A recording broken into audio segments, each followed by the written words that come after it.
One last ride, folks. Welcome to the talk on the season finale of The Mandalorian Season 3, which just aired on Disney+. I just did a review 1 hour ago, but we're back into this. If you haven't seen the episode, this is going to be filled with spoilers. I'm going to talk entirely about what happens in this episode. Let's talk about Season 3 overall first, which has been a bit of a ups and down kind of thing for a lot of people. Some folks have really liked some of the episodes. Some of the episodes have not quite worked so well. I think overall this season, having seen the entire thing now, is probably the least best one, but overall I really did enjoy season 3. I think it's been a bit of a roller coaster, but it brought it together in the end in those last 2 episodes, although there are some things that I remember they teased for this one that don't quite happen. I guess that's to create whatever tension, but there were things in this finale that were very exciting. Basically, you got a gigantic action sequence, as you probably got in season 1. Someone, if you remember, that entire episode was basically continuing off of the stakes that were set up in episode 7 of that season, continuing into this one. In this particular season's finale, you continue off of episode 7. As you remember, in the last one, Paz Vizsla passed away, unfortunately. But now the other Mandalorians are going up against the entire guard of, Beskar stormtroopers that are under Moff Gideon. They're coming after him, and so you have this entire battle that's taking place, and you have Din Djarin who's trying to take down Moff Gideon once and for all, along with Grogu, who is in IG-12.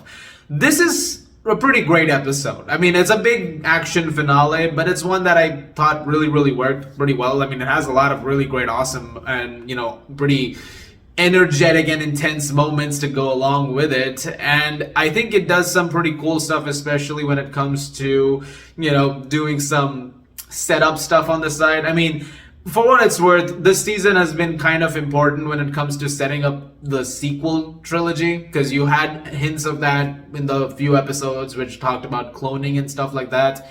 In episode 8 right now, you see a bunch of clones attributed to Moff Gideon. And he's been working out these clones, and it turns out one thing that he's been managing to incorporate into them is the Force.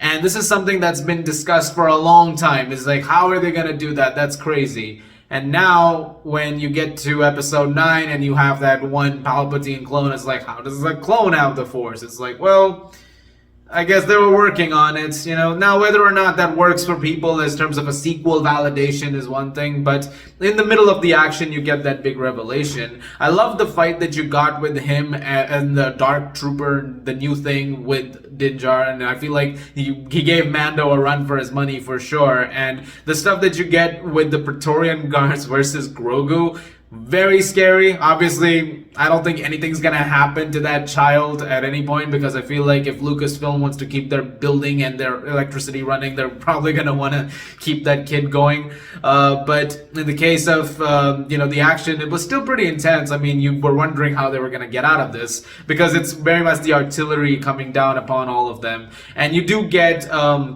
a big sacrifice moment from Axe Wolves, because eventually he goes up to the command ship and it goes down because the bombers hit it. And eventually he goes down with the ship because he figures, you know what, everybody get out of there. I'm going to bomb the base. I'm going to take out the entire Imperial setup that Moff Gideon has, and hopefully manage to, thwart those plans once and for all so we can retake Mandalore. I thought the episode in that way worked out pretty well. There are some things that I wish happened a bit more. Like, I wish we saw more of the Mythosaur. You do get to see a little hint once again in the finale over here, but not much more. But otherwise, the finale plays itself out, like I said, in mostly pretty satisfying ways. I mean, it's a pretty awesome fight sequence, and Famuyiwa, who directed the previous episode as well, he did a great job once again in terms of the aerial fight sequence that's going on with the other Mandalorians and the stormtroopers, the new ones. And what you get is really cool. I feel like after a while, there's not much I can say about this particular finale, because I keep coming back to great action. The Darksaber is destroyed by Moff Gideon, so that happened. I feel like they just the arc with the Darksaber is interesting to me, because we went with all this stuff building up with him having it, and then eventually he didn't want it against him, and then after that you got Bo-Katan getting it, and now it's gone. So yeah, Okay. I'll leave that to the people watching at home, like, the rest of you, what your thoughts are on that. But okay, so that's gone. I love Grogu using the Force a lot more, and now he can do it in a way where he doesn't fall asleep after using an extreme amount of it. The kid is growing up. Kids, they get old so quickly. So that was really cool. Overall, I think the finale worked. It was great to see IG-11 restored with some spare parts, and Taika's voice comes in again. It's pretty great. Mando gets his spot and he adopts Grogu. And he's like, he's my child now, and officially he becomes the father. This is something that I feel like they were building to for a while, like officially just saying it, and now that it's there, it's in stone. It's like, yeah, he is dad now. So Mando dad. Now the thing that was interesting to me, it's just a tiny little thing, but all the seasons so far had a unmasked moment. This one doesn't, and I think I know why, because 95% of the time during this season's filming, Pedro Pascal was doing The Last of Us, so it makes sense that this one probably didn't really have one. I mean, whatever. It's one of those things where I feel like someone's gonna bring it up, but I figured I should mention it. But overall, I'm very satisfied with this finale. As for the whole season, like I said, it had its ups and downs. Overall, I think it brought it together well. It had some tonal clashes here and there. Am I excited to see a season 4 of Mandalorian? Absolutely. I would definitely check that out as soon as it drops. And I hope it's a little more focused next time around, for sure. I feel like it's going to have a lot more setups when it comes to stuff like the sequel trilogy and stuff like that.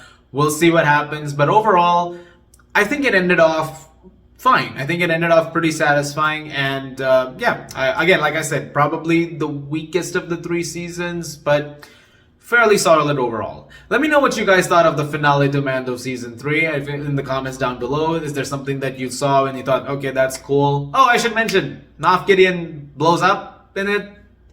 I guess.